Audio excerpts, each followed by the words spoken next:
Punjab government ने एक रहमान सही मानों में पाकिस्तान इस मुल्क के अंदर हर तबके की आवाज बन रहे हैं। मोहम्मद जवेद खान जस्करो पाकिस्तान। अस्सलाम वालेकुम। आज के हमारे इस प्रोग्राम बिस्मिल्लाहिर्रहमानिर्रहीम। आज यहाँ फैसलाबाद में हम यहाँ हाजिर हुए हैं और आवाम का एक जोशो खरोश है। वैसे तो बज़ाहिर को ये समझ सकता है कि ये क्या चीज़ है कि अवामी रेफरेंडम हो रहा है और किस बात पे हो रहा है, किस कानून पे हो रहा है, लेकिन जैसे ही लोगों को तफसील पता चलती है कि एक बल्दियाती कानून इन्होंने पास किया है उस असम्बली ने कि जो फॉर्म 47 की पैदावार है पंजाब असम्बली, और ये 2024 का जो 8 फरवरी था इसमें एक बहुत बड़ी कारीगरी के जरिए से ये वजूद में आए थे।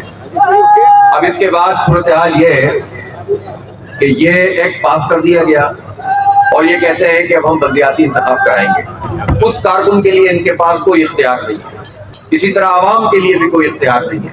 इसलिए चाहे PTI की हुकूमत थी और नून लीग की हुकूमत थी और फिर नून लीग की हुकूमत है, लेकिन ये लोग बल्दियाती इंतखाबात कराने से गुरेज करते हैं और अगर इन्हें मजबूरन अदालतों के जरिए से करवाने भी पड़ जाए तो फिर ये इस किस्म के कानून लेकर आते हैं जिसमें कोई इख्तियार आवाम के पास नहीं होता। अब इसी कानून को ले लीजिए, ये फैसलाबाद शहर है, ये पाकिस्तान का एक बड़ा सरहदी शहर है, ये आबादी के लिहाज से तीसरे नंबर पर ये फैसलाबाद आता है और सब लोग जानते हैं कि इस शहर की अहमियत क्या है। ये एक मेट्रोपॉलिटन कॉर्पोरेशन होनी चाहिए, इसका एक मेयर होना चाहिए, वो बाइख्तियार होना चाहिए, पुलिस उसके मातहत होनी चाहिए, तालीम उसके मातहत होनी चाहिए, सेहत के इदारे उसके मातहत होने चाहिए, इंफ्रास्ट्रक्चर, पानी, कचरा, हॉर्टिकल्चर, यानी ये जितना भी जो है बागात, ये सारे महकमे इनके मातहत होने चाहिए। लेकिन इस एक्ट को देखिए कि ये बना कैसे है कि इन्होंने जो यूसीज बनाई है उसमें यूसीज अभी डिलिमिटेशन उसकी हो रही है, लेकिन यूसी में होगा क्या कि अवाम अपना यूसी चेयरमैन वाइस चेयरमैन भी डायरेक्ट अपने वोटों से मुंतखब नहीं कर सकेंगे, बल्कि एक वोट डालेंगे और जिसके जो 9 काउंसलर टॉप के होंगे वो मुंतखब हो जाएंगे, फिर वो 4 को मुंतखब करेंगे, 9 13 हो जाएंगे और 13 फिर मिलकर यूसी चेयरमैन और वाइस चेयरमैन को मुंतखब करेंगे। गोया आवाम को यह हक भी हासिल नहीं है कि वो चेयरमैन जो उनकी यूनियन काउंसिल का है उसको बराह रास्त मुंतखब कर सके। ये जमहूरियत दुश्मनी है, ये आवाम दुश्मनी है, ये पंजाब दुश्मनी है।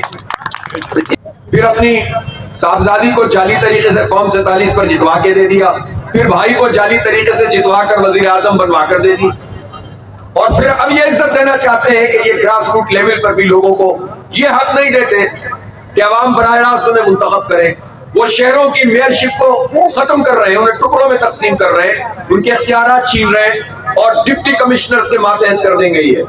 और डिप्टी कमिश्नर्स के मातहत करने का मतलब ये है कि वो नौकरशाही जो 78 साल से पाकिस्तान को तबाह कर रही है, अगर ये कुछ कर रहे होते तो पाकिस्तान तालीम में भी आगे होता, ये PIA को बेचना ना पड़ता, ये इदारों की लूट सेल न लगती, ये इस तरह से जो है वो IPPs को 2000 अरब रुपए जो पैसे हम जो बिजली हम खरीदते नहीं है, जो बिजली हम इस्तेमाल नहीं करते, जो बनती नहीं है, उसके पैसे दिए हैं। और भी सेनेट कमेटी में बात आई है, मांडवी वाला साहब ने कहा है कि 2200 अरब रुपए इस साल IPPs माफिया को उस बिजली के दिए गए हैं जो बिजली बनी ही नहीं है कैपेसिटी चार्जेस के नाम पर, और ये हम अपने बिलों में लगा कर देते हैं।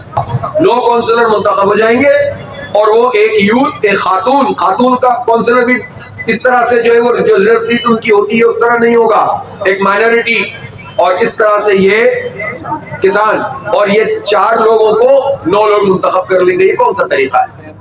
इसलिए हम ये समझते हैं कि ये जमहूरी हक को पामाल करना है, ये नहीं होना चाहिए।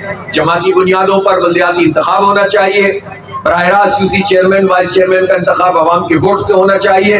फैसलाबाद हो या लाहौर हो, गुजरांवाला हो या रावलपिंडी हो, मुल्तान हो या कोई शहर भी हो, इन तमाम शहरों को एक यूनिट होना चाहिए, एक मेट्रोपॉलिटन कॉर्पोरेशन होना चाहिए। जो तहसील की कॉर्पोरेशन है वो तहसील कॉर्पोरेशन होनी चाहिए, اسی طرح جو ٹاؤن کمیٹیاں ہیں وہ ٹاؤن کمیٹیاں ہونی چاہیے. یہ تھوڑی ہے کہ آپ بیوروکریسی کے ماتحت عوامی منتخب نمائندوں کو دے دیں. انگریز نے اپنا نظام چلانے کے لیے یہاں پر بیوروکریسی کا یہ سسٹم بنایا تھا, اور جا کر رونا ہے. عدالت پوچھتی ہے پنجاب میں کیوں نہیں ہوئے انتخاب, آپ نے کیا کیا؟ الیکشن کمیشن کہتا ہے ہم نے 83 نوٹس دیے پنجاب حکومت کو کہ انتخاب کراؤ.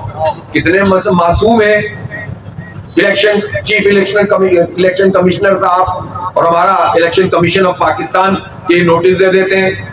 کاروائی ڈالنی ہو تو فارم 47 پر حکومت بنا دیتے ہیں, کاروائی ڈالنی ہو تو حلقوں کے نتیجے تبدیل کر دیتے ہیں, اور حق دلانا ہو تو کہتے ہیں ہم نے تو نوٹس بھیج دیا. یہاں پہ بھی ہو رہا ہے, سندھ میں تو پہلے ہی ہم لڑ رہے ہیں, بلوچستان میں ابھی کوئٹہ کا انتخاب ہو رہا تھا 3 دن پہلے ملتوی ہو گیا. اسلام آباد میں کیا کیا ہے؟ 4 لاکھ چکے ہیں, 4 مرتبہ ملتوی کر چکے ہیں, پھر ملتوی کر دیا صدارتی آرڈیننس کے ذریعے, اور کہتے ہیں اب پنجاب والا ایک وہاں لائیں گے, اب اسلام آباد کو بھی 3 حصوں میں تقسیم کریں گے. کیپٹل کو بھی کوئی ایک حیثیت دینے کے لیے تیار نہیں ہے, اور پنجاب حکومت کو مہاراجاؤں مہارانیوں کے اس نظام کو چیلنج کریں گے, ہم ان کو پیچھے ہٹنے پر مجبور کریں گے. عوام کی حق حکمرانی پہ ڈاکہ نہیں ڈالنے دیں گے انشاءاللہ. عدالت میں گئے ہوئے ہیں, عوامی عدالت میں آ چکے ہیں, احتجاج کریں گے, گھیراؤ کریں گے, پیچھے ہٹنا ہے تو حکومت ہٹے ورنہ احتجاج بڑھتا جائے.